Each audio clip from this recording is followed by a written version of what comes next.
infinite complacence, people went to and fro over the earth about their little affairs, serene in the assurance of their dominion over this small, spinning fragment of solar driftwood, which by chance or design man has inherited out of the dark mystery of time and space.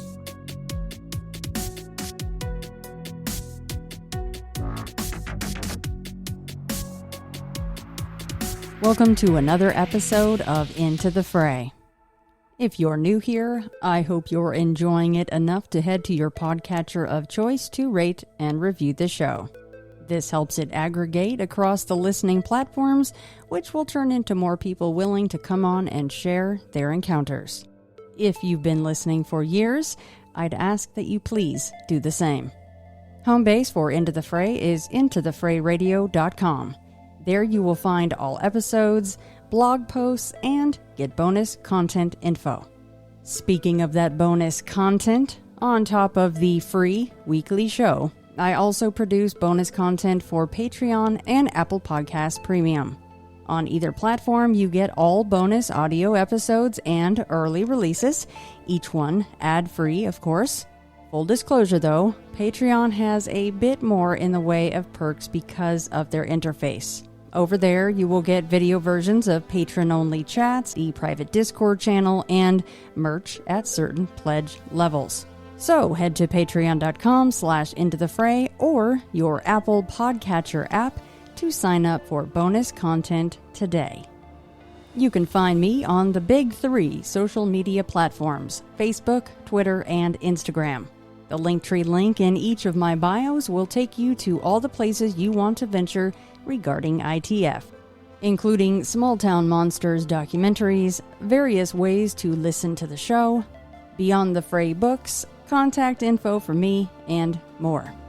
And lastly, and really honestly, most importantly, if you'd like to share your encounter or encounters on Into the Fray, the best way to get in touch is by emailing me at shannon@intothefrayradio.com. And without further ado, let's get to the interview. So on this episode of Into the Fray, I welcome Victoria on with me. And Victoria, first of all, welcome to the show. And you say that you've had experiences with the paranormal and the odd ever since you can remember, essentially, right? Yeah, definitely. So does that mean that before you ever maybe had an experience looking back that, because I know we're also going to be talking about your mom quite a bit, does that mean that she was talking about the paranormal when you were younger before you maybe ever had your own experiences? I actually didn't find out about her paranormal experiences until I had mine and went to her about them. And then she was like, oh, yeah, by the way. Well, that's cool, though, that then she was able to open up instead of going, oh, no, that's just this and this something normal. And no, I've never had anything. So that's cool that she was able to open up with you then. Oh, yeah, definitely. And I'm very grateful to have a mom that's really like open to that stuff. For sure. Absolutely, because I know that you've heard on other shows where they're kind of going, well, I tried to go to my parents or whoever about this, and they just kind of get shut down. This is a reminder. Take medicine. So sorry. Alexa, stop. Oh, did I set Alexa off? Sorry, Alexa. I'll say it quieter. It's okay. Alexa, turn volume to 0%. I was just saying something about getting that. shut down, and then Alexa's like, oh, I ain't getting shut down, Shannon. You have the wrong idea. That's a first. That's interesting. Okay. So, all right. So I'm assuming that, and thank you for your email. It's a perfect email. I always like to say this because and believe me, I'm not judging anyone's emails if they send a very, very detailed, experience list, but yours is perfect because it was kind of this bullet point list, just kind of a gist of each bullet point. And did these go in order then? Is this how you wanted to cover things? For the most part, yeah. In the email, I kind of like went from what I could remember, my earliest experiences, to my most recent. From what I could remember. Perfect. Well, yeah, let's dive in here, because right off the bat, you say that you could see glimpses into the future through dreams. And then as things progressed and you got older, they changed a little bit, right? Yeah. I, not to get ahead of myself, but I actually had stuff happen recently that I'd like to eventually get into, actually, with pertaining to that, actually. Oh, all right. So it started like, oh goodness, like 6, 7 years old. And I mean, it'd be like little things. I mean, I would like dream like I was at my uncle's and we would be like playing badminton, and the badminton game would go exactly the way it was in the dream. A day or two later, we would go to my uncle's and, you know, step for step, word for word, it would be exactly what happened in my dream. I was like, oh, that's so weird. Like, I thought it like kind of, pushed this aside, like, well, maybe it's a coincidence.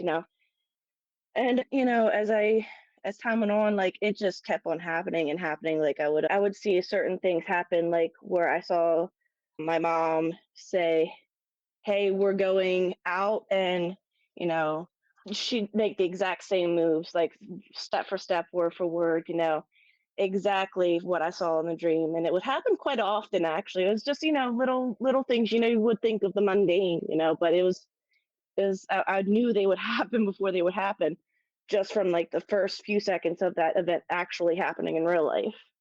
And the most recent one, I had a dream that I had two nails that got stuck in my tire and gave me a flat. I kid you not, the next day I was going down the road, and my tire went flat, and I pulled over and looked at my tire, and sure enough, the same exact tire, same exact nails were in my tire and caused my tire to get flat. So that was my most recent one. But I mean, that was kind of like interesting. I was like, oh, maybe it's coming back. But I mean, it was never really anything like super, super like could change the world. But it was like, oh, that's interesting, to be able to see that before it actually happens, even if it was just little things that were happening. Well, especially in regards to the fact that it was specifically two nails. I mean, around here it's pretty common to pick up a nail here and there, but you dream two nails, and then sure enough, oh, two nails, how nice. Beautiful. It was just absolutely gorgeous. Like, I knew this was coming. I should have known that this was coming. I should have prepared for it, and I didn't. And Because I didn't think anything of the dream at that first, because I haven't had him so long, and I was just kind of like shrugging it off, and sure enough, well, and same the tire two too. nails in the That's same exact tire. Yeah, that's pretty interesting. Well, so you also mentioned that later on it became to where you would know when something bad was going to happen prior to. So even besides this Oh, nail yeah. incident, are there other incidents where you would kind of have these premonitions? Oh yeah, it would be that one happened more often than the actual visions. So it would be when I was awake that those would happen. So what would happen is I would get really like physically ill before before a bad event would happen. So this started, gosh, about 10 years ago. I first started getting those, and it would be like before a bad fight would happen, or a car crash would happen.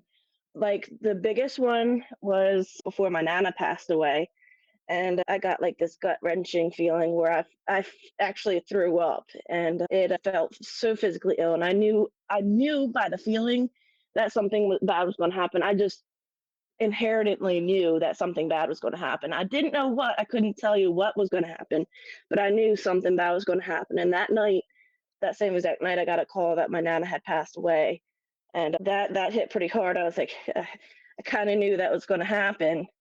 Then that also happened before, like I said, fights. Any fights that would happen, I knew they would happen before they would happen. I would get physically ill, not as violently ill as I got when my nana passed away, but it would be a gut wrenching feeling where I knew, like hours before it happened, that it would happen. Like I said, I didn't know what was going to happen, but I knew something bad was going to happen. And it was, like I said, it was mainly before arguments or a bad fight broke out, or like things like that. Or I get a bad review at work or something like that. I knew it was going to happen. I had already prepared for a bad day when I got those feelings. So does the physical side of this, as far as the illness, does that correlate, like the level of sickness correlate with the level of, the negative thing that's going to happen, the upcoming thing? Yeah, it does. It's the more negative it is, the worse I feel. Like Mm. if it's like a really, really bad thing, like I said, I'll physically throw up and physically get really ill. If it's something like minor, I'll get like really uncomfortable and I'll get like really fidgety and I'll get like that bad pit feeling in my stomach, but it won't be anything intolerable. Now, not to jump And ahead, but your mom has some stuff that, and if this is coming up later, just say, oh, that's coming up, and I'll share it. But I was just wondering, since you seem to, obviously you have a sensitivity to you, or psychic, whatever you want to call it. Does your mom have these kinds of gifts as well? oh yeah. So I almost forgot about that until you said something about that that actually brought up a couple memories. So she actually quite a few ones and one there's actually a recent one too. So whenever I was in trouble or like having a panic attack, so the first time I found out about her being able to know when something was wrong or feel something was going wrong with me is when I got super duper duper drunk. And I got like a panic attack because of how badly drunk I was. And I was so bad. And I ended up going to sleep and just passing out. And my mom's tried getting a hold of me. I didn't try getting a hold of her that night, but she tried getting a hold of me. And she was panicking. She's like, I feel sick to my stomach. Why do I feel sick to my stomach? Are you okay? What's going on? I was like, oh my God. I seen it the next morning. I was like, oh my God, Mom. Yeah, I was super drunk and not feeling great and had to go to bed. And I ended up having a panic attack from the drunkenness. And I guess it was so strong that she ended up getting it on her end. I was like, oh my God, like, how did you know? Like, I didn't tell her anything or give any indications what was going on because I was in a totally different state at the time. She was in Maryland and I was in Delaware when this happened. So we were a whole state apart. And like, oh my God. So, and then another time was, let's see here, we were at a theme park and I was having a bad episode. But again, I didn't give any signs or anything like that. And she came to the bathroom. She's like, I know what's going on. You're going to be okay. Just take a deep breath. I'm like, how did you know? I didn't even show any signs. I just went to the bathroom and said I had to go to the bathroom. It's like, okay, that was weird. But the weirdest one that happened was the most recent one. I had actually almost died. And I had gone to the hospital and I had tubes put down my throat. I was put into a medical coma. And my mom instantly knew. She knew something was wrong. And she went to her app. We have a Life 360 app. She's like, you're not responding, so I'm gonna check on you. I'm like, and she knew exactly what was going on. And she's like, I wasn't on Life 360, so she was like, something's going on, something's wrong. So she went to the hospital. She's like, I know she's in here. I know she's in here. And mind you, when I went to the hospital and put into the ER, they couldn't find any identification on me. So I was under trauma patient, Georgetown, under a 105-year-old female. And I'm only 29. What in the world? So I guess from what they do when they can't find like identification, that's like how they do their Jane Doe in case I was like a victim of like abuse or something like that. Okay. So they make it an anonymous patient. So there was no way for my mom to know, hey, she's under this because I was in a medically induced coma. So she went to the hospital and she's like, I know she's here. I know she's here. I don't know how she did it, but when I woke up, she was in the room. I still don't know how she did it to this day or how she knew, but she was there when I woke up. And she's the reason why I was able to get visitors is because she knew I was there. She knew something had happened and something was wrong. That she definitely has a sensitivity of some sort. I can't pinpoint it, but she definitely has that empathic type of tendency with her for sure. Like I can fake being happy and I'm really good at faking being happy when I'm down. Like most people around me wouldn't know. I don't show signs, but she'll know. Even with a happy smile on my face, I'm go giddy, and all that, she'll know. Now, with you having these sensitivities as well, When you're in a medically induced coma, did you have any of these lucid dreams that we're going to be talking about, or do you recall anything from that time, like your mom being in the room or something like that, you know? So the first thing I remember is hearing their voices, like my mom's voice and my fiance's voice, but I couldn't open my eyes. I could hear everything that was going on around me, but I couldn't open my eyes. But that's all I remember going into the ambulance. I don't remember going into the ambulance. I remember getting on the gurney, saying I couldn't breathe, and then just black. I was mildly disappointed that I didn't have anything else happen, to be honest. You're like, of all the times for these gifts to abandon me, right? You're like laying there that whole time. How long were you out Yeah, for? I was out for 2 days. Wow. Yeah, and it only felt like a couple hours. I think part of the gifts not being able to come through might have been the fact that it was medically induced Right. instead of like something naturally occurring. I'm not real sure because obviously I've never been in a coma before that, but that's one of my guesses on that.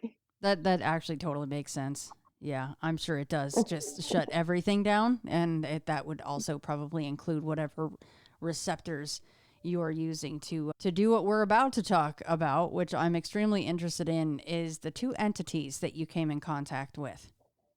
Yes, those are something else. So, to start off, these do have to do with traveling while asleep, in my opinion. That's what I call it because they are the only two that I've had that were like this experience. I can remember detail for detail. I mean, the feeling on my feet, everything, every single detail. It felt just like, as if I was awake. The first one had happened, it was the positive one. So this was a positive entity that had visited me.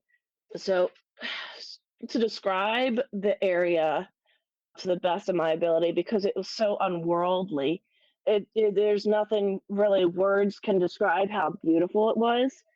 But the best that I can describe it is it was a forest that I was in.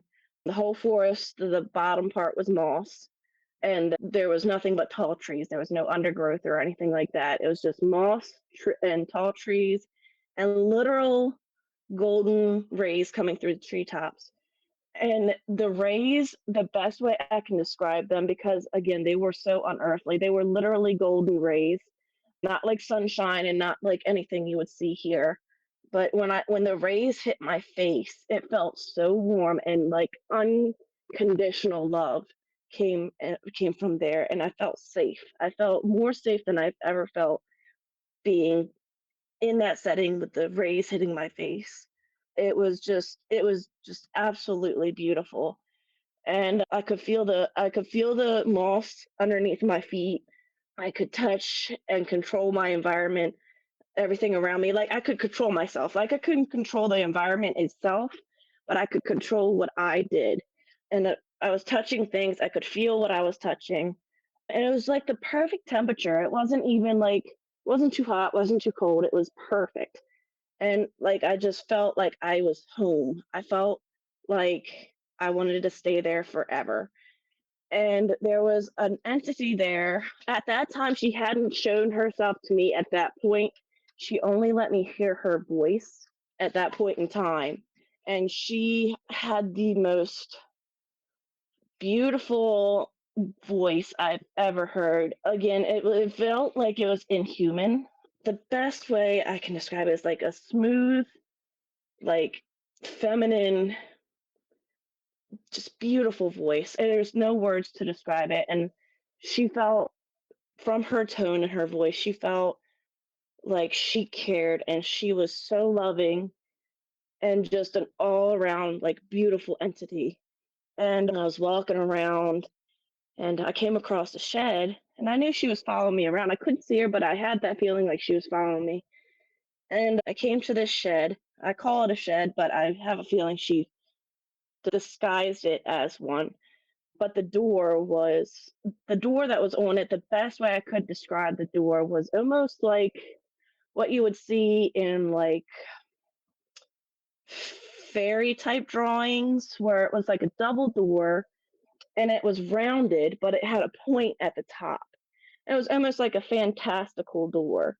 And it had some sort of writing around it that looked like a mixture between an elven type script and a fairy type script. It was fancy like that, and I couldn't read it, but I knew it was important. And I asked, "Can I go in? I want to explore it."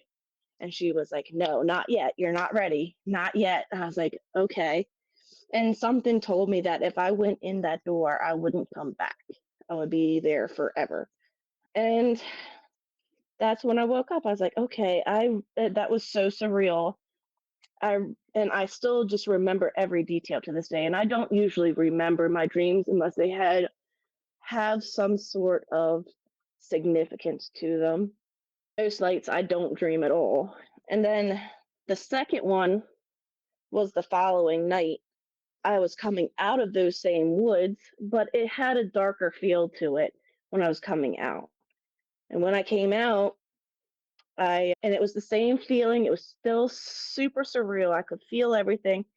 And another side note I want to say before I go on is in both of these dreams, I was about 7 years old and had a typical white gown on that you see children in like the 18th century wear.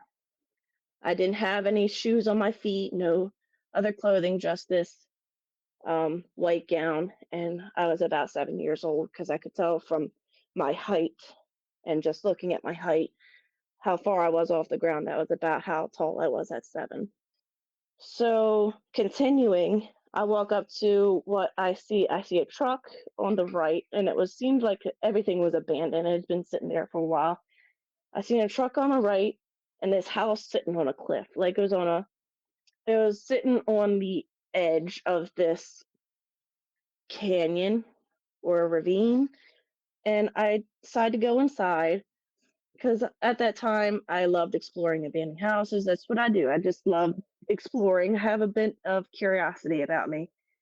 And as I start to explore, there's this wall that has holes in the wall, but no way to get in this room where the holes are. And I tend to peek inside, and there is this creature that is in there that is literally climbing the sides of the walls. And the best way to describe this creature is a faceless gray creature. If you've ever heard, I'm sure you've heard of the rake. It literally looked like that, but faceless and malnourished, more than what you would see a typical rake have. You could see all the bones. It looked like it was like not properly, the joints were like not properly sitting, and it's just very twisted and odd looking. Is kind of scary in my opinion. So I was like, okay, I'm gonna back away from there. I'm not going to explore that anymore.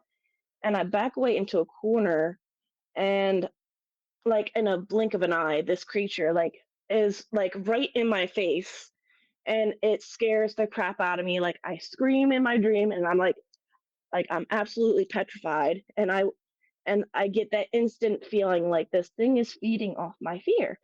I'm like, oh my God. And at that time, I didn't know anything about the rake, nor did I know anything about interdimensional creatures.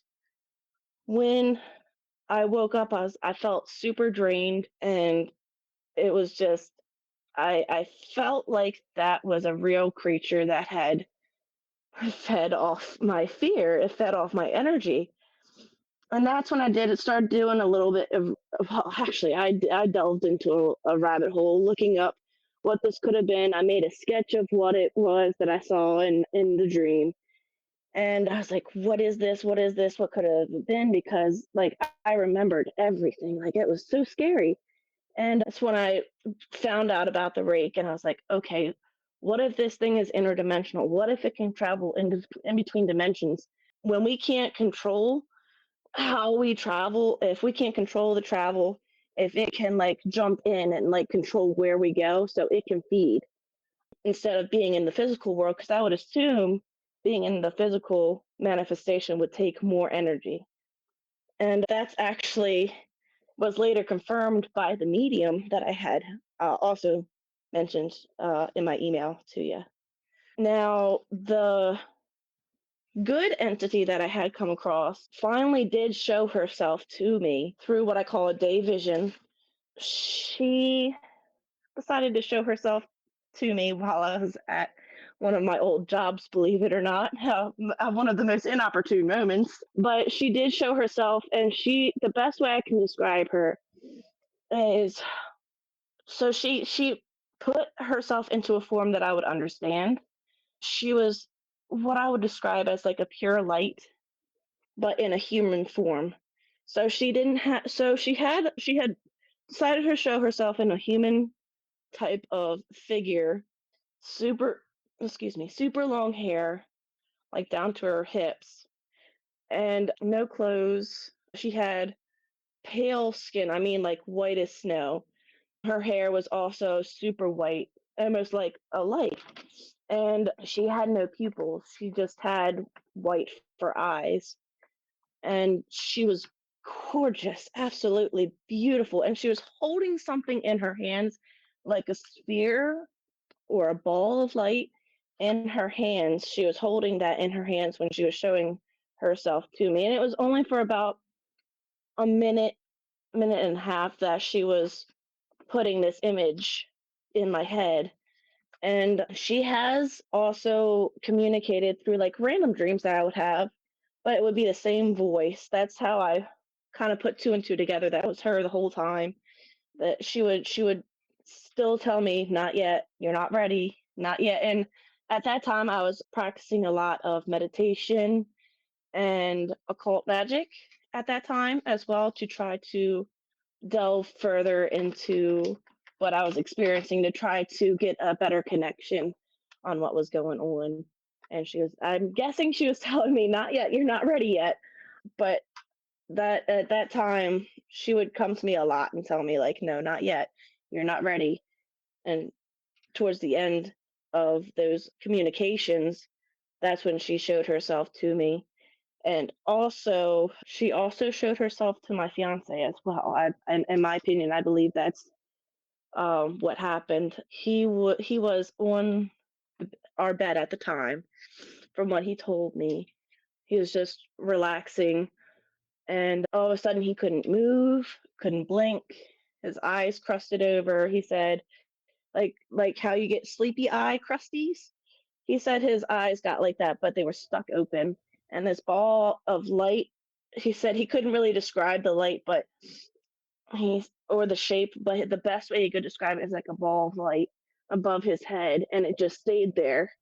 And then for like 3, 4, 5 minutes, and then disappeared, and then he could move again.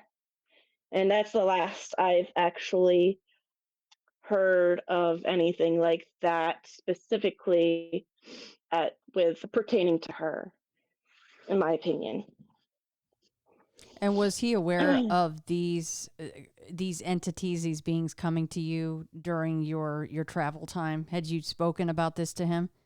I did not actually. I didn't tell him about those until like later on. And when I did like speak anything, like mention anything about that, he's like, "Oh, I don't believe in that. I don't believe in that." I mean, he's like, "I don't have any proof. I don't believe in it." No, I think that was just a like, "Hey, I'm real. Don't get that into her head. I'm here. I exist." And I think that that confirmed it for him with that experiences, that she's real, they're real, they exist, just not in a plane that a lot of people would understand, in my opinion. I mean, having your eyes forced open in that manner with whatever that stuff was, and then seeing her, even though, on your side, she was very positive and she's beautiful, wasn't he kind of terrified at that experience? Oh yeah. It spooked him a bit. He came to me, he's like, "Oh my God, you'll never believe what happened." I was like, "Try me." Try me. I can guarantee you, it won't surprise me that you experienced something, because at this point, I'm not surprised by weird things happening. So, a couple of questions, especially specifically about her. Your initial description of her, you said that her voice was, you already knew before seeing her that she wasn't human. What can you, I know it might be hard to do, and if you can't, I totally understand, but what do you mean when you say right off the bat you could tell she wasn't human? Her voice was inhuman. So I think it was just the smoothness and just the way she talked. It was like nothing I've ever heard, and nothing I still haven't heard anything like that except from her. It was just smooth, and if you think of what you would imagine an angelic, and I'm not religious at all, by the way. If you think of what an angelic voice would sound like, that's the best way I could probably describe the voice. It was absolutely ethereal from what I was hearing. And the voice when she spoke, it absolutely poured absolute peace and love and happiness into me as she spoke. And I tend to not get that with a lot of folks, and definitely not like that. That's for sure. I can imagine. Believe me. So, what kind of things was she saying to you? Do you recall that? Yeah, she just came really with like a simple message. She was conveying that I wasn't ready for something. She wouldn't elaborate on what it was because I would ask her, "What am I not ready for yet?" And she was like, she just would not answer me on it, but she said, "You're just not ready." I'm like, "But what is it that I'm not ready for? Like, I want to know. Like, please tell me so I can, improve myself to be ready for it." But she would not answer me on what specifics. She was very vague. She would just be like, "You're just not ready. You're not ready." And she would repeat that message that I'm not ready. I'm like, "What am I not ready for? Like, give me a hint, please." But she was very adamant on not telling me what it was that I wasn't ready for yet. But I got the implication, like a deep gut feeling that was just whatever was beyond that. I call it the realm that I was in. Whatever was beyond that realm, I feel is what she was talking about, that I'm just not ready to go to that next level yet, is what I feel she was conveying. I guess it's a good thing that for your fiance's sake that she showed up and it wasn't that rake-like being. Oh God, that thing. I am so grateful for some reason. I don't know if it was me that drawed it in or if it was like the property, because the property I was on and living at the time is also the same property that has the shadow people that I had mentioned in the email, and it also has an Indian graveyard across the highway. Oh, wow. So I don't know if that had a factor to play, but a lot of negative things happened around that area and really put a lot of stressors on the people that lived there. I feel like it felt like a heavy feeling there. And I don't know if it was just that rake thing or if it was also something else. Now, this is not me trying to point a finger at you and saying that, oh, it's your fault that this rake-like thing was, eventually literally in your face at one point in this very vivid dream. But were you already dabbling at all into occult magic before Yes, they showed up? I Okay. was actually. I would sage a lot. I would do a lot of rituals for what I thought was protection. But at that time, of course, I was a baby, what we would call a baby witch at that time. And I was dabbling in things I didn't completely have a full grasp on. So it's definitely a possibility I could have drawn something in unintentionally. And I'm just glad it didn't do any more damage than what it had already done. And you never dreamt or saw either one of them again? No, believe it or not. Well, the lady I feel still follows me around and shows herself every once in a while in like flashes of light, but she hasn't really visited me in my dreams as of late. I hope she comes and visits again because I really really like her. She's pretty awesome, but I have not seen her since that dream. No. I mean, it's straight out of like, Midnight in the Garden of Good and Evil. Because one night it's this positive being, and then another night it's the complete opposite and just dread and hate, and he looks horrifying. I mean, at that point, were you And this may be something that happens with people that are sensitive, that I mean, quote unquote, you guys can just kind of do these kinds of things like astral travel, lucid dream. Can you control that? Or, after you saw the rake-like being, did you go, okay, I need to try to, walk this back, because I don't want to astral travel anymore. I don't want to lucid dream anymore. Or were you just like, well, that was not great, but hey, it's part of, my gift or whatever. Yeah, at that point. So with that, I can't control it as much as I wish I could. I have not learned how to control it, but the rake creature actually made me take a step back from occult magic. I was like, maybe that's a sign where I need to just set it down, take a step back, and do some more research and learn how to protect myself better before I even think about doing that again. Do you think that there was anything that, and you don't have to share any of this with me, of course, but do you think that you were starting to dabble into things that could be like in a gray area at all? Any kind of a conjuring, or were they all these more protection spells, with like sage or whatever that you were doing? Most of them were sage, but I was also trying to communicate with deities. And I'm wondering if maybe I contacted something else other than what I had intended to contact. Interesting. Yeah, I definitely think that might have happened. What was, do you recall the time frame there of you trying to contact these deities and then having these dreams and this rake kind of showing up? So I would normally do my rituals around 8, 9-ish, and I would go to bed about 2, 3 in the morning. So within that time frame, I definitely believe it could have, been like, hey, I'm going to wait here till she goes to sleep and then, invade.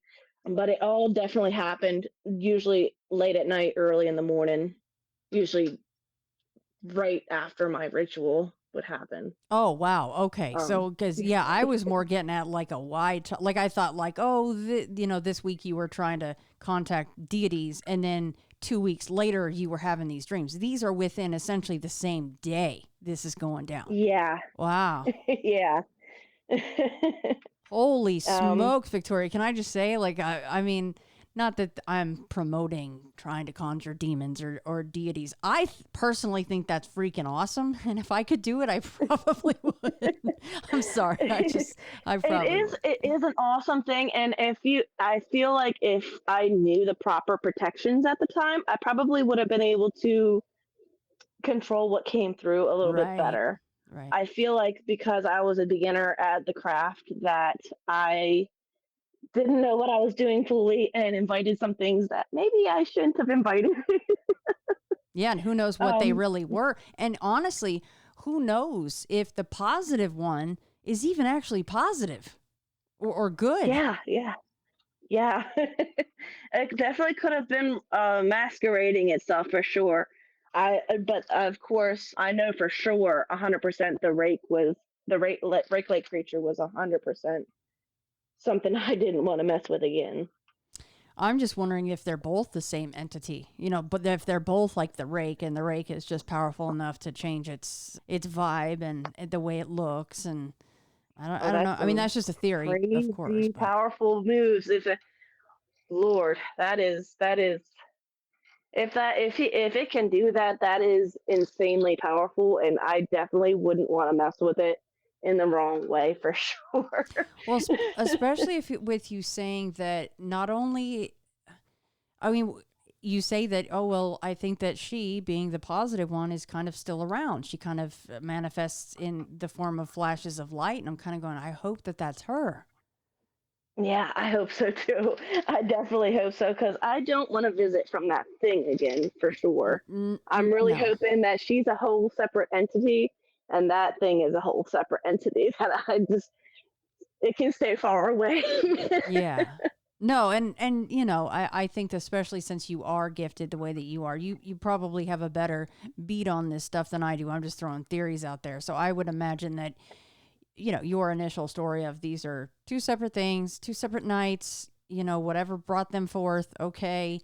maybe she was the one going, maybe that was the point of the whole thing. She's showing you this door, and with the occult that you were trying to execute, you were trying to go through certain doors, right? Like metaphorically. Mm-hmm. So she was saying, hey, now let's just calm down on this, and you're not ready yet to be, monkeying with this or that. And then the rake was kind of maybe, who knows, maybe she was like, hey, this is what's on the other side of the door if you keep, messing with things that maybe quite yet you're not ready to be messing with. Like here's the homie on the other side. I definitely agree with that. I 100% agree with that, because I feel from the experience I had that they're two separate entities, but I definitely feel you're on to something with that, because I definitely would not have been ready to defend myself against what entities lie on that plane of existence, because they're completely out of the realm of my understanding. And that would definitely be a warning, because it didn't physically hurt me. It fed off my energy. And I definitely feel like that could have been a warning, because they happened a day apart. The good happened one night, and then the bad happened the next night. Right. And I definitely feel like I definitely feel like you're on to something with that for sure. Yeah, that dude does not sound like a guy you want to invite over for dinner. That's for sure. No, not at all. And the fact of the matter is, with him, not only was he scary and he was like skinny, and he was tall. Like his arms were the same length of his legs. So he could walk on all fours. He did not walk on two legs, he walked on all fours. And he had claws, like really gnarly claws on him. So I definitely wouldn't want to invite him to dinner. Not for sure. For sure not. Yikes. I would not want to see him again. I'm trying to pull from my brain where I've heard anything quite like that, and I don't know that I have, with that long of arms, with oh my gracious. Mm-mm. Yeah, he was not a fun creature. And I actually verified these entities through the medium that we had a session. My aunt and uncle had actually hired a medium, a pretty well-rounded medium. I don't remember her name. I want to say it was either Rachel or Natalie, but she's a pretty well-renowned medium. And I'm skeptical on mediums that make a profit. So I was very, very, very skeptical going into the whole reading, a whole session. But she pulled things that she shouldn't have known. Like with my mom, she had a very abusive ex-husband, and he was both mentally and physically abusive. And his name was Joe. And he passed away a couple years ago from a fentanyl overdose. She had channeled Joe. She said, Joe is here, and he wants to speak to you, Donna. And she was like, she did not tell him the name. She had no clue who this person was before the whole session. And she described him to a T and said that he was sorry, and, a whole big message there. And, she pulled details about their relationship that even I didn't know, because I asked my mom about that relationship because I was curious, and she would tell me the story about them. But she pulled information about their relationship and about their marriage that she shouldn't have known. Very, very personable stuff that she shouldn't have known.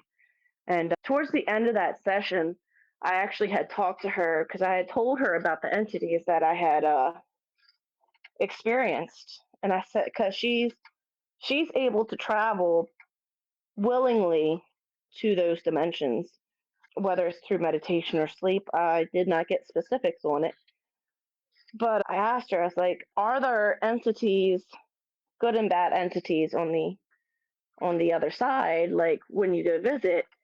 And she was like, absolutely. And I described the rake-like entity to her, and she's like, yeah, that sounds like something that would be over there. They're quite common over there, and they do feed off of fear. They get nourishment off of fear. And I also described the angelic like light being to her, and she said she has experienced those entities. She calls them angels, but people call them by many names, she said.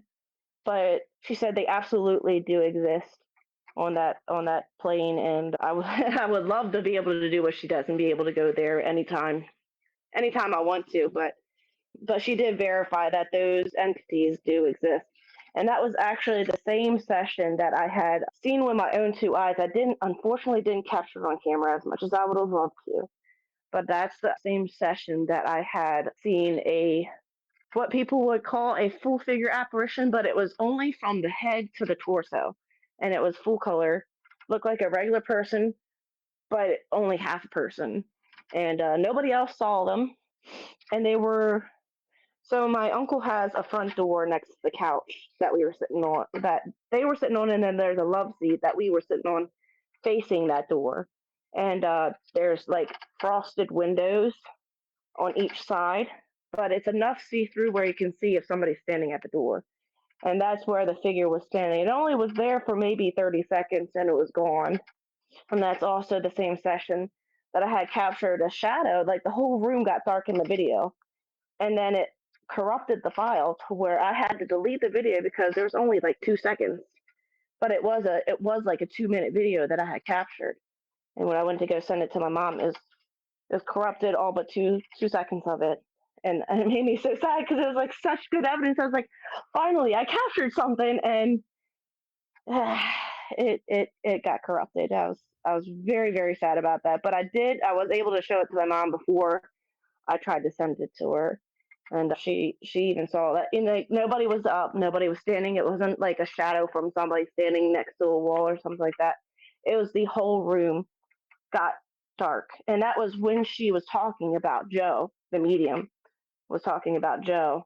Was when that whole room got a whole shade darker, and it was the whole time she was talking about Joe until she said Joe left, and then the room got brighter. That makes you wonder if Joe is in, like another place, or the things that might be surrounding Joe, since Joe was not, from the sounds of it, a very good person when he was here. No, he definitely wasn't. And that's definitely a possibility because he did not do a whole lot of good here. He was into a lot of drugs, just wasn't a good person in general. So that's definitely a possibility, I think. 100%. Well, let's talk a little bit about the fact that you can communicate with deceased family members, some of whom that you've never seen or even met.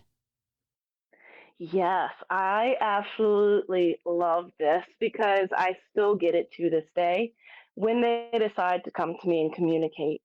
So the main person that comes to talk to me is my Nana, but she'll come and check up on me and see how I'm doing and take me to places that I've never been, but she's been. And the first time this happened, it was actually with my mom. So this is my dad's mom. When after she had passed away, my Nana was still alive at this point. And the dream that I had with her in it, with mom, is she was sitting in my Nana's favorite rocking chair. Me and her didn't get along very well, so I'm like, what are you doing in my Nana's chair? That's her chair, get out. And she just looked at me, didn't get out of it. I'm like, what are you doing? Why are you in that chair? And she would not speak to me, but she would not get out of the chair. I want to say about a week or two later, I get a call from my mom at 3 o'clock in the morning saying that my Nana's cancer had popped back up and out of remission. And it didn't look too good because it was spreading very, very quickly. I was like, so, and that's about, I want to say she passed away in the springtime, and I got that message from my mom saying that her cancer came back probably, I think around winter time. And so springtime is when she passed away. And I thought about it. I was like, well, we might not have gotten along, but I think she was trying to tell me that to get prepared for my Nana's passing. And I kind of just put the pieces together after that had happened. I was like, well, I appreciate her warning me, but I didn't understand what she was trying to tell me because she would not speak to me, which was very disappointing. I wish she would have. But I guess about a year after not even that, I'd say about 6 months after my Nana's passing, she came to me in a dream, and I woke up in a cot, I can best describe as, in an apartment. Now, when I went through the apartment, it's very small. It was literally, you walk in, living room, you make a right, and it's a hallway. On the left, going down the hallway, is a kitchen. And it looks like a European kitchen. It didn't look like the normal American kitchen. It literally looked like a traditional European kitchen. Very small, and had a small window, small sink, and a small island. And then you go down the hallway a little more, and there's a bedroom at the end of the hallway. So it was a very, very small apartment. And I told my mom about this. I was like, at that time, she had actually, my Nana, when I had woke up, my Nana had asked me, am I okay? And I told her, yeah, I'm okay. I'm just in a lot of pain. And at that time, I was going through a lot, emotionally and physically. So I think that was just her coming, checking up on me, making sure I'm okay, and that I was going to be okay. Now, I told my mom about this, and she was like, that sounds like her old childhood home. Because my Nana would show my mom a lot of pictures of her childhood home in Bath, England. And so we looked at what, would be typical for like the older apartments, complexes, or townhome in Bath. And sure enough, it's a very small setup in those houses. Almost exact same layout. And I had another dream, I want to say about a year after that, I want to say. And this one was the relatives that I had never seen. So I was outside of this European townhome, and it was on a corner. The road would come to a corner, and you have a little bit of yard, about maybe 100 feet of yard, and then it came to this brick 3-story house, townhome, that looked like it was built like way, way early. I mean, it was old. It was very, very old. And I walk in, and as soon as I walk in, I see these two people. One looks happy and one looks grumpy. So the happy one was the little old lady. She had short curly hair, and she looked like she was maybe in her 60s. And the man looked about the same age, but he was very tall, had a old fashioned comb over cut, and he was grumpy. I mean, he looked super grumpy. And all they did is just stare at me. I'm like, hi? They wouldn't say anything. They just stared at me. Like, okay. Just went about, and there was stairs leading up, but I didn't really adventure too much. I ended up waking up. And I told my mom about these people, and I was like, I've seen these people in my dream, Mom. I don't know. Maybe you might know them. I'm not really sure, but I'll describe them to you just in case. And I described to her exactly detail for detail what they looked like and the height and all that different. She's like, "Oh my God, hold on 1 second." And she got this book that she had gotten inherited from my Nana, and it was our family history book. And mind you, I've never seen inside of this book. I've never seen pictures of our great relatives. The earliest pictures I've seen of our relatives is my great great grandmother. And she opens the book. She turns through the pages, and she stops at this couple. It was exactly the same couple that I had seen. I was like, Mom, who are they? That's who I saw. And she's like, those are your great, great, great, great, great grandparents. I'm like, oh, okay. I was like, yeah, that's exactly who I saw. She's like, oh my God, Vicky. I'm like, that's cool. I only seen them once, though. Of course, I wish they had spoken to me because I would have loved to get to know our history through them, but I guess they just wanted to see me. And then, let's see here. The most recent one I had was another one of my Nana. And this time she didn't speak. She just, was just there. Just, like she was just watching over, just to remind me that she's there. But she was there. And I'm like, hi. They just kind of pop up. And 9 times out of 10, they won't speak to me. I kind of got to figure out what they're trying to say to me without them ever speaking to me, which is absolutely annoying, but I'll take what I can take. But yeah, that's the most recent one. What do you think that is, to where they can't speak in these situations? Do you think that that's just a limitation of the travel itself, or the dreams themselves, or it's something that they choose because maybe they don't have the energy for it, or maybe you're just supposed to take what you need to take from it without them speaking? I don't know. I have a strong gut feeling that it takes a lot of energy for them to physically speak. So I think I have the reason why I have to kind of figure things out is because of the fact that it just takes up so much energy for them to actually verbally communicate. Yeah. Still cool though, especially once Oh yeah. things get verified through actual photos. I mean, you must get such a thrill after confirmation like that.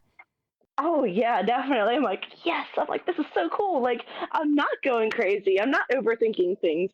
Like, it's definitely a huge confirmation with that for sure. It's like, okay, maybe I'm doing something right. Maybe I need to pay attention more to these things and take them seriously when I do see them. You must be like, I'm kind of a badass. I do get like I'm like, oh, this is awesome. Like, how cool is this? Like, I mean, that's how I'd feel, because that's pretty darn impressive to me to hear you say that. That is just, it's very cool. So, all right, now we're gonna switch gears quite a bit here, because you and your mother have both seen UFOs, but I wanted to learn about your two UFO sightings before we get into some of your mom's stuff. And she said other things besides UFOs as well. But yeah, let's head into the UFO subject now with yours first. yeah, absolutely. Our first sighting happened when I was in high school. So I had just gotten my first car for my 16th birthday, and it had a sunroof, and I was like, I had it open, I was chilling, I decided to get out and sit on the trunk and just chillax and look at the stars. It was a clear night, and I lived in Churchill at the time, Churchill, Maryland, which is literally in the smallest town ever, maybe 100 people, 200 people at the time that lived there, and not everything else is like fields and just in the middle of nowhere. Like, we had to travel like 25 minutes to a half an hour to go to any grocery store. So it's very much in the middle of nowhere. And so I decided to get out, sit on the back of my trunk, enjoy the night, being a teenager, And while I was looking up, I had seen what I thought was an airplane at first. And I realized there's no blinking lights. Okay, that must be a new aircraft, because we have Dover Air Force Base like 45 minutes away from that location. So I was like, okay, maybe they have a new aircraft. That's cool. So as it came over, I started to realize it was huge. I mean, it was at least twice the size of what a normal carrier plane would look like, from like a military carrier plane. It was like twice the size of that, and it was shaped like a triangle. Like, it didn't have like the middle, like what you see in a lot of sketches and stuff. It was just 3 points. It was a point in the front and 2 points in the back of just solid light. And when it went over, it was absolutely silent. Like, there was no noise coming from it, and it was so slow. Like, it moved very, very, very slow. And I just, watched it come from the Dover area. Like, it came from like the direction of what you would think Dover would be, and then it just traveled like straight overhead of me, again making no sound, and just slowly just made a straight line towards like the Chestertown area, which it just, I would think, something that big would make some sort of noise. But it was pretty low flying and just no noise. Didn't make any like weird angles or anything. But like I said, the biggest indicator for me was no like flashing aerial lights, and it was completely silent going over. And then the second one happened years later. I was living with my fiance, and this was in Dover, Delaware. And so I was outside smoking, and I happened to look over to my right. Now, over to my right is the town of Smyrna. And that's a good like 15, 20 minutes away from where I was at. And when I look over there, there's this bright reddish orangish ball with no blinking lights. And this one made really weird angles. Like it would go up, stop, and then immediately make a right angle and then stop. And then it would make a diagonal angle and then stop. And it would make erratic. And I watched it for like 3-4 minutes, just watching it make all these weird movements, all these weird angles. And it was too big to be a drone. It had to have been the size of a regular airplane at least. And then nothing that we have around there could have made those maneuvers. I was like, I went like turned around for like 2 seconds because the door was open to our living room. I was telling my fiance, "Hey, get out here! Look at this!" And as soon as I looked back, it was gone. It was nowhere to be seen. Instantly disappeared. I'm like, where did it go? Like, that was crazy. And come to find out, I wasn't the only one to spot it. Apparently, people had been spotting multiples of these within that same year, same color. Usually they would see them in groups of like 3, 4, but it was the one that I seen was just by itself. And I was like, oh wow, that was insane. Unfortunately, I was not able to get Rob out, my fiance, out there in time to see them. I was trying to coax him to get out there, but literally, I look away for 1 second and then look back and then it's gone. Do you recall in the triangle sighting what year that would have been? I know you said you were in high school, but do you recall what year possibly that would be? Let's see here. That would, see, I was 16, so that would have had to have been 10th grade, so that would have had to have 2010. Okay. Just, you never know who else might be listening, so 2010. Yeah, that would be great if somebody else had a sighting of that the same year. Like, it was like, I'd have to say probably 11, 12 at night in 2010. And it was Churchill, really nice Maryland. outside. Yeah. Churchill, Maryland. And it was around the summertime because it was really, really nice out. Well, yeah, just throwing that out there. I'm making notes. Sorry. Just, no problem. You just got to get all the data points we can for that kind of stuff because there's probably other people out there that have seen things and they just don't want to come forward, which we understand, right? Oh, yeah, absolutely. So let's cover your mom's UFO sighting and then talk about the rest of her paranormal experiences that you listed as well. Absolutely. I'm actually extremely jealous of hers. Like, I wish mine were as cool as hers. So, her UFO experience was absolutely insane. So, she said she was about, I want to say she said she was about like 13, 14 years old at the time. And she is a 1970s baby. So, it was a while ago. She did tell me the exact year, and I did end up looking it up. But we'll get to that. So she was over to a friend's house. So this was Chester Harbor, Maryland, and it's near water. It's near the Chester River, and the friend's house she was staying at is surrounded by woods, and then there's a river in the back. And it's not like a super small one. Like you have to have a bridge. So you have to cross a bridge to get over this river. So it's a decent sized river. Just to give you like a layout of it. So this community, Chester Harbor, the whole community is woods. It's in the woods. And there's probably about 100, 200 people living in there. And she said she was at her next door her friend's house, which was next door neighbor. Her friend's house was situated, the back, like I said, is against the river, and then the rest of it is situated in the woods. And the house layout, so it's a 1-story house.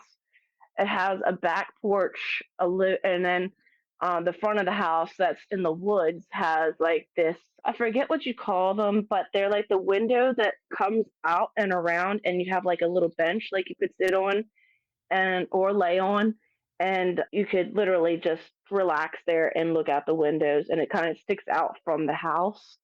And that's what she was in at the time. So this was like 1, 2 in the morning. She said she couldn't sleep, so she was stargazing out the window. And when she looked up, when she when she got up and looked up out the window, she saw what she described to me as the biggest UFO, disc-shaped UFO she had ever imagined. Like, it was, she said she could not see the other end. She could see one end, she could see where it began, but she couldn't see where it ended. And she said the bottom was lit up very brightly, like it was a yellowish kind of light at the bottom. And she said she was so terrified because she's not very, how do I describe it? She doesn't handle scary situations very well. So she just basically just pulled the covers over her head and went back to sleep. And like, this is one of the stories she told me growing up, because I was like, or not, after I had experienced my own experiences and told her about my paranormal experiences, she started opening up about these. And this is one of the stories she told me growing up. And I was like, okay, that is so cool. I'm going to go on MUFON and try to find proof, maybe some photos or videos, see if maybe, somebody else saw this. So I had looked it up, and I had looked up the year and the time. And when I went on there, I want to say it happened around 1983, 1984, give or take a year. And when I looked it up, I found one report that was on there, and it was the same. The time fit, give or take an hour, and the location was the exact same location. This was an account from a fisherman that happened to have been on his boat fishing and encountered and took a photo of this UFO. Now, when he captured a picture of it, it was way, way high up in the sky. So when he captured a picture of it, it was a disc-shaped yellowish light. But it was very, very high up, so it didn't seem like it was that big. And when I showed the picture to my mom and showed her the encounter, she's like, "Oh my God, that's exactly what I saw. It's the exact same thing, just it's a lot smaller, but that's exactly what I saw." So that really confirmed it. And I actually went back recently within the past couple of years to try to find it again. And for the life of me, I cannot find the story. I can't find the story. I can't find the photo. But I remember messaging my mom, and I remember talking to her about it and confirming with her that it wasn't a dream. This is what actually happened. Like, you're not crazy. And it was very reassuring for her at the time that she actually had encountered that. She wasn't, freaking out over something silly or, making things up unintentionally. And that was pretty cool, because I was like, man, that's so cool. Like, I'm so jealous about it. She said the UFO at the time she saw it was so low it could have almost been touching the treetops.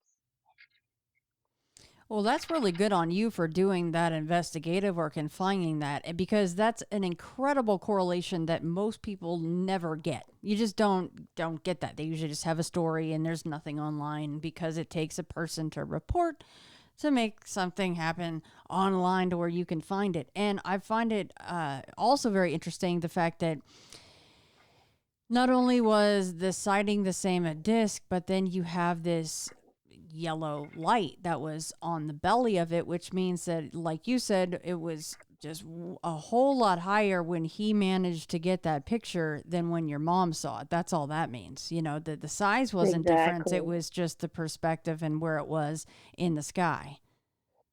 Exactly. And that made me feel very happy to know that I could actually get that confirmation for it, because I know how it feels to not be able to. Like, you were searching and going crazy looking for all this evidence to really confirm to yourself, reassure yourself that what you saw was really what you saw, right? And that you're not going crazy. And that really made me happy, seeing her, reassured that that is what she saw and not something that her mind made up. Do you recall if the fisherman was alone, or if he said that he did see it low at some point? I do recall he said he was alone. A lot of times in that area, it'll be a lone fisherman. Either they'll be like clamming or crabbing. But he said it was high up when he had seen it, when he had called it in. It was really, really high up when he saw it. Maybe good for him, or he wouldn't be out there crabbing so late anymore by himself. He's like, I know that's right. yeah, he's like, no probing for me, man. No. I mean, I'd be 1983, afraid though. of an invasion or something. Yeah, seriously. Like, take me first, or take me out in the first wave. I don't need to sit back and suffer, even though I want to know these things are out there. But yeah, I mean, 83, 84. Oh, I forget even what year Close Encounters of the Third Kind came out. But those were the kinds of years where a lot of the movies having to do with this stuff was not of the friendly variety in a lot of cases. Yeah. Where they're coming in and they're taking you out of your homes and stuff. So I can only imagine, once this was kind of out in the zeitgeist, how people, especially if you're seeing something alone. I mean, look how your mom reacted, right? And then this guy, it'd be cool to be able to talk to him today and go, well, how did that really make you feel when you saw that? Oh yeah, absolutely. I would have Alone. loved to get his perspective on it. Yeah. Because I can guarantee you he's kind of like, well, I think I'm going to pack her in for the night. I can imagine so. Yeah. I mean,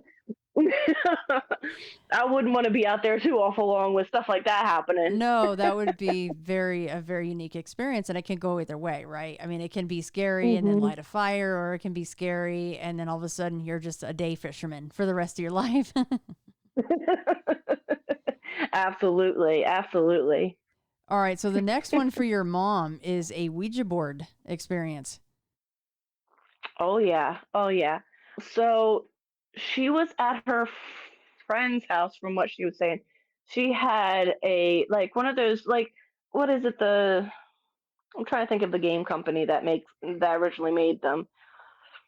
Oh, They call it the William Fold yeah. Ouija. Yeah, I can't recall the actual company though. Dang, I know what you're talking about. I have it in my closet and it's not coming to me. Anyway. But yes, it was one of those. At first, I thought it was the way it reacted, I would have definitely thought it was a handmade one, but it was just one that you buy from the store. And she was there in Betterton. I want to say it was in Betterton that this whole, encounter happened. So her and a few friends were playing with a Ouija board. And so she said that the session itself was pretty uneventful. She said it did move on its own, but it would make out like gibberish. And so the thing with that is, after they got done using it and she had gone home, she brought something with her. She had been sitting in the living room, and there's a rocking chair that would sit in the corner of the room. And she said after she messed with the Ouija board, that rocking chair would not stop rocking. Like, no matter what she did, she would stop it manually, and then it would start creaking again, making rocking noises.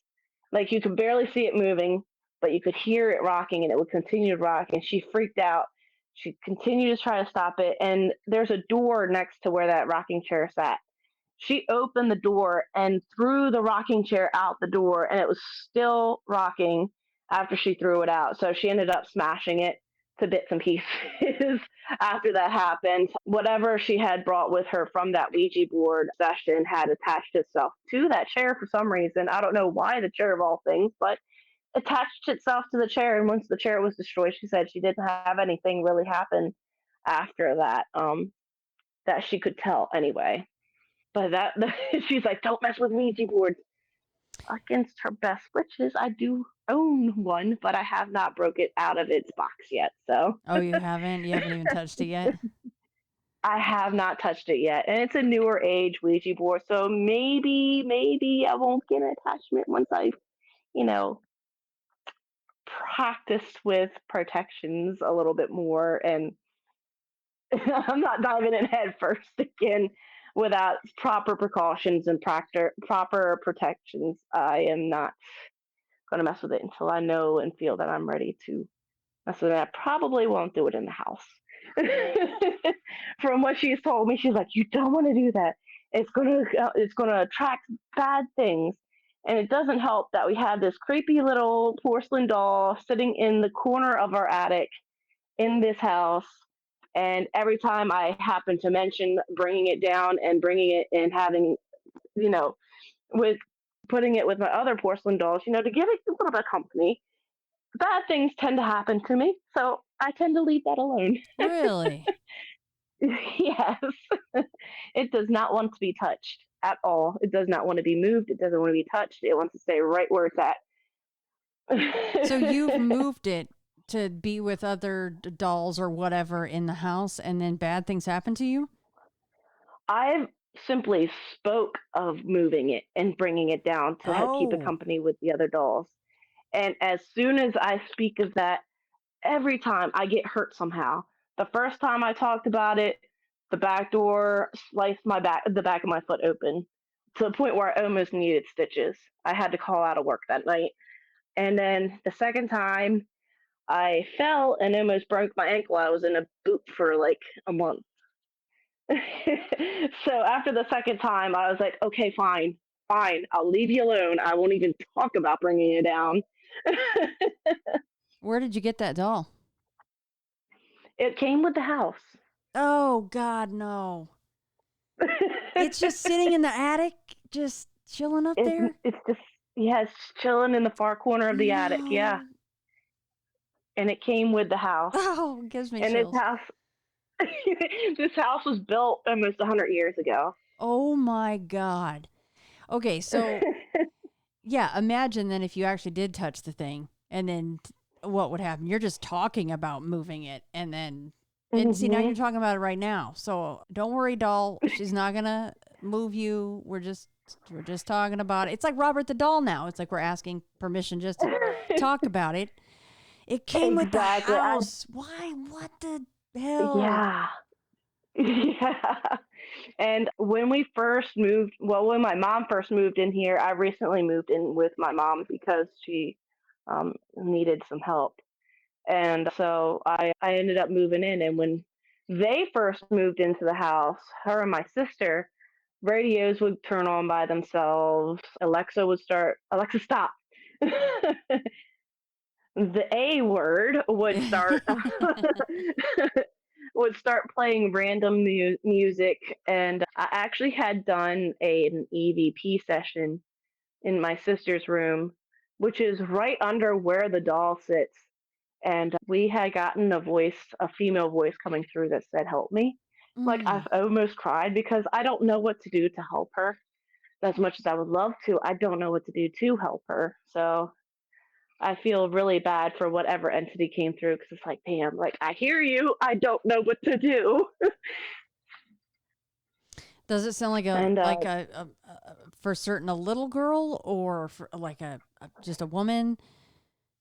We believe it's a little girl. So the townsfolk have said that there was a family that had lived here. It was the first family that lived here.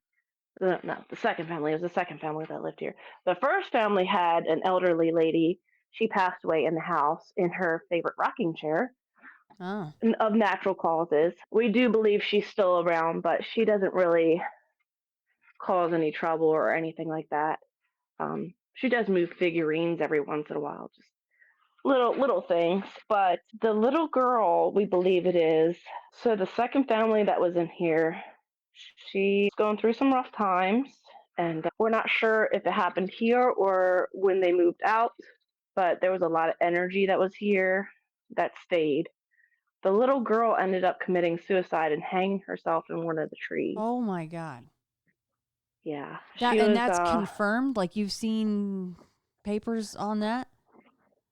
Yes, it was confirmed that because we had also asked people that went to school with the little girl, and they're adults now, and they were like, yeah, they found her hanging in a tree, and yeah, she was 12, 13 years old at the time, so she was just a baby. Jeez, yeah, that's some heavy stuff. And I feel like that doll was possibly hers. I would love to try to help her, but she has to be willing. And the doll, I don't think is the proper path to helping her. Right. Given the fact that suicide is a very tragic event and tends to leave a stain on the area that it has happened. So unfortunately, and with the little girl, my sister stays in the room that the little girl used to stay in, and there's writing on the ceiling that no matter how many times we paint over it, it still comes through and it says good night. Hmm. And we've primed over it, painted over it with dark. We've primed over it several times, and we've also gone over with dark blue, and it still comes through. Oh my gosh. Yeah, that's a heavy one, because every time, I think that, if she is indeed trapped here, that's just heartbreaking, because that's something, she tried to move on to a better place by, doing what Right. she did, and if she's stuck here, it's just an eternity of suffering that I would never want anybody to go through. I mean, that takes the doll to a whole different, just a sad level, Yeah.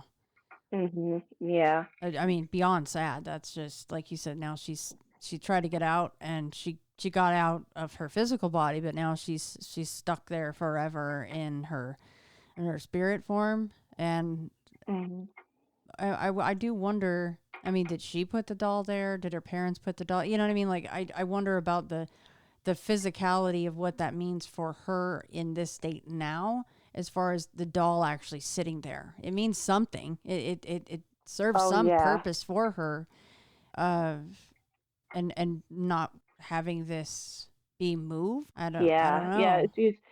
She's very adamant about not moving that doll. Mm, And I don't know who put it up there. It could have been her parents. Maybe that's why she doesn't want it moved. But right. yeah, it's Jeez. very, very heavy. Jeez, that's a sad one. Yeah. Ugh. Yeah, that one always gets me every time I think about it, because it's like I don't know how to help her. I wonder if I let Cisco Murdoch hear this, or Tina and Laura of Free Will Healing, and I just wonder if they could do something over, the phone or Zoom or something. Because that's just. I mean, I love a creepy Yeah. story, but that just makes me sad. Yeah, it's something I try to forget is up in the attic, so that way I don't cry, because it's like, dang it, Yeah. I want to do something so bad. I really do, and I just don't currently have the power to do that. Do you guys store? Is there Unfortunately. stuff stored up there in the attic, or are you afraid to store hmm stuff up there? Okay. Yeah, Yeah. we store stuff up there. We just tend to leave the doll where it is. We don't touch it. We don't move it. We just store stuff around it. And it looks like an older doll, like well It's used and loved. it's like oh yeah, 100%. I mean, it's dusty at this point, of course, but it is definitely a bit of an older doll. It's definitely older than I am, but it's porcelain for sure. I don't know for sure if it has like a soft body or a hard body. It could be fully porcelain, but it's like one of those cute little, like, I'd say it's about the size of my forearm, and it's got like cute long hair and like a cute blue dress. And it's the most adorable little doll. That's why I wanted to bring it down. But as soon as, my mom's like, no. And then all that stuff happened. And I was like, okay, fine. I'll leave it. So it's Because I'm a collector of porcelain dolls. wow. So And I mean, yeah. it's got not it, but this little girl has gotten the message across to you so clearly that you don't even know if the body is soft. You haven't even touched this thing because you know. Yeah. I know 100% not to even touch it. Dang. I haven't even attempted to go across the boards to go even anywhere near it. I might do that. I mean, with your permission, of course, and you can think about it, but Yeah. I could just send even just this portion of our chat to a few people and just see what they think. And, I mean, essentially for lack of a better term, they can remote view a certain thing and hear your voice and hear you talk about it and see if there's anything they can do. I would be absolutely thrilled if they could do something for her, because especially if that's who's attached to the doll, I would absolutely love for them to be able to help her move on.